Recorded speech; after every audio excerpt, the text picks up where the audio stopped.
Барлықтарыңызға сәлем, каналыма қош келдіңіздер. Қазақша контенттің дамуына үлес қосып, видеоларым ұнап жатса лайк басып пікір қалдыруды ұмытпаңыздар. Таңғы асқа жүгері ботқасын дайындаймын. Әсіресе балалар өте қатты жақсы көреді. Ең алдымен жүгеріні салқын суға жуып аламыз. Қайнап тұрған суға саламыз. Және үзбей араластырып тұру керек. Әйтпесе қоюланып, түйіршіктеліп қалады және асты жабысып қалуы мүмкін. Бұл жерде 1 стакан жүгеріні 1,5 стакан суға салдық. Одан кейін 1,5 стакан сүт құятын боламыз.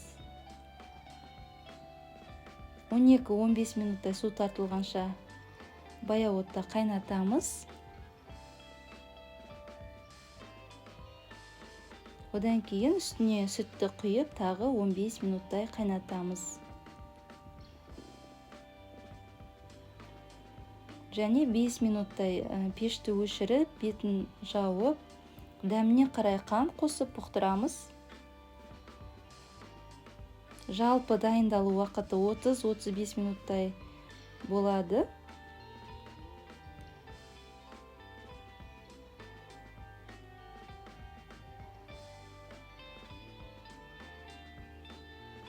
Міне ботқамыз дайын болды. Тарелкамызға салып, үстіне сары май қосып ұсынамыз. Видео ұнап жатса лайк басып пікір қалдыруды ұмытпаңыздар.